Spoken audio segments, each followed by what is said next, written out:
Halo sahabat Appscape dan Apps Gizi, perkenalkan aku Tessa Yolanda, salah satu tutor Appscape Indonesia.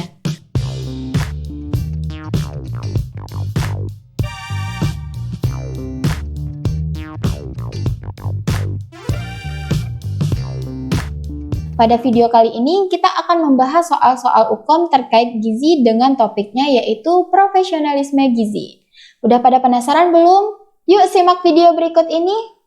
Langsung aja kita masuk ke soal yang pertama. Seorang ahli gizi melakukan konseling kepada seorang kliennya. Saat konseling berlangsung, ahli gizi sebagai seorang konselor dituntut untuk ahli di bidangnya, khususnya ilmu gizi dan dietetik. Hal ini disebut sebagai syarat A. Objektif, B. Open-minded, C. Empati, D. Expertness, dan E. Subjektif. Nah, kira-kira apa nih jawabannya sahabat Appscape? Langsung aja yuk kita bahas untuk soal yang pertama. Di sini data fokus yang kita dapatkan adalah konselor dituntut harus ahli di bidangnya.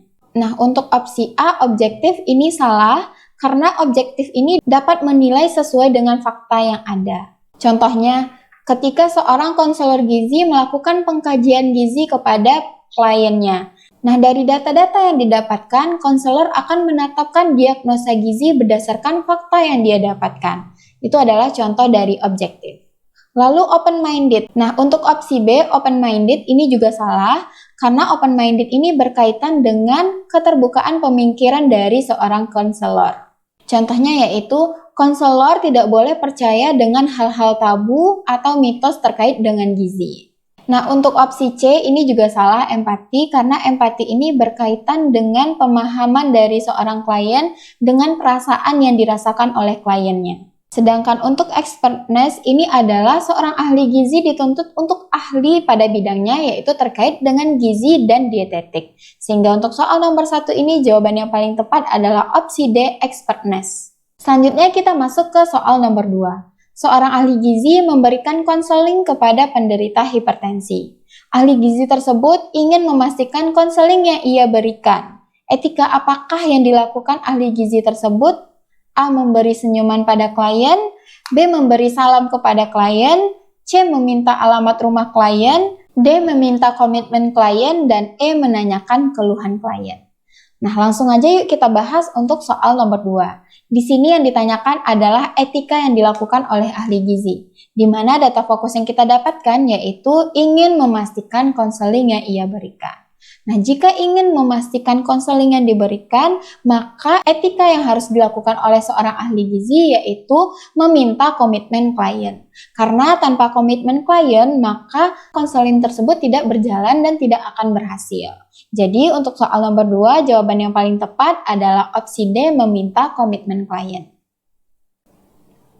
Untuk opsi A, memberi senyuman pada klien, dan memberi salam pada klien, ini salah ya sahabat Appscape karena ini membangun hubungan dengan klien atau membangun dasar-dasar konseling. Dan untuk menanyakan keluhan klien ini termasuk pada tahapan pengkajian gizi. Jadi untuk soal nomor 2 tadi jawabannya adalah D, meminta komitmen klien. Selanjutnya kita masuk ke soal nomor 3. Seorang ahli gizi bekerja di sebuah instansi kesehatan milik pemerintah. Dalam menjalankan tugasnya sehari-hari, ahli gizi tersebut senantiasa berusaha memelihara hubungan persahabatan yang harmonis dengan semua organisasi dan profesional terkait. Kepada siapa kewajiban yang dijalankan ahli gizi tersebut berdasarkan kode etik ahli gizi? A. Klien, B. Umum, C. Diri sendiri, D. Teman seprofesi dan mitra kerja, dan E. Masyarakat. Di sini yang ditanyakan adalah kewajiban ahli gizi, di mana data fokus yang kita dapatkan yaitu berusaha memelihara hubungan persahabatan yang harmonis dengan semua organisasi dan profesional terkait.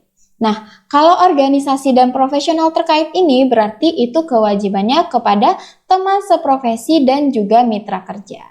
Nah, untuk soal nomor 3, jawaban yang paling tepat adalah opsi D, teman seprofesi dan mitra kerja.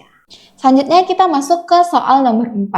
Seorang wanita berumur 50 tahun mengalami diabetes mellitus melakukan konsultasi gizi secara rutin setiap bulan. Tenaga gizi yang bertanggung jawab kepada klien melihat glukosa darah tidak mengalami penurunan dan cenderung meningkat selama 3 bulan terakhir. Berdasarkan hasil recall, riwayat diet klien yang belum berubah. Apa yang sebaiknya dilakukan oleh ahli gizi tersebut? A. Memberi motivasi kepada klien. B. Merujuk ke dokter spesialis gizi. C. Mengalihkan kepada tenaga gizi lainnya. D. Memberi pengertian kepada anggota keluarga. E. Menambah frekuensi waktu konsultasi gizi setiap bulannya. Kira-kira mana jawaban yang paling tepat sahabat EBSCAP? Yuk langsung aja kita bahas untuk soal nomor 4.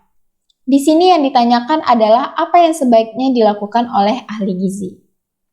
Dari data, kita dapatkan data fokusnya yaitu pasien ini rutin setiap bulan melakukan konsultasi. Tapi glukosa darahnya tidak mengalami penurunan dan cenderung meningkat.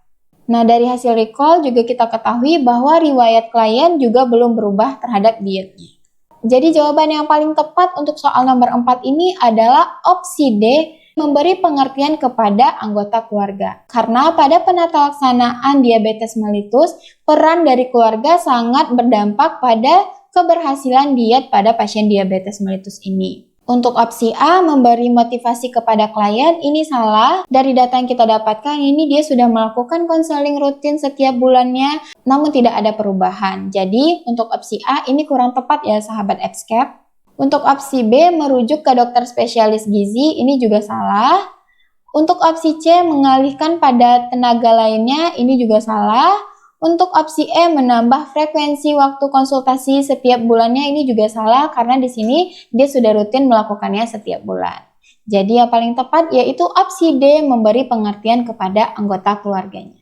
Kita masuk ke soal nomor 5. Seorang ahli gizi bekerja untuk membantu orang lain atau klien mengenali, mengatasi masalah gizi yang dihadapi, dan mendorong klien untuk mencari dan memilah cara pemecahan masalah gizi secara mudah sehingga dapat dilaksanakan oleh klien secara efektif dan efisien. Nah, hal tersebut merupakan peran ahli gizi sebagai A. Dietitian, B. Penyuluh gizi, C. Konselor gizi, D. Dosen gizi, dan E. Nutrisionis. Langsung aja yuk kita bahas untuk soal nomor 5.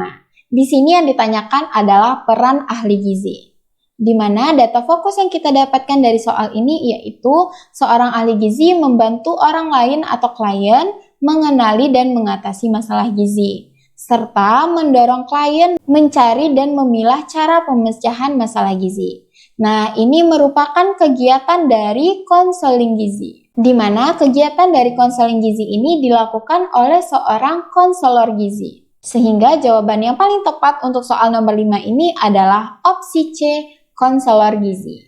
Nah, itu dia tadi pembahasan soal kita pada video kali ini. Jangan lupa untuk like, komen, dan subscribe channel YouTube EBSCAP Indonesia. Dan sampai bertemu di video-video selanjutnya. Assalamualaikum warahmatullahi wabarakatuh.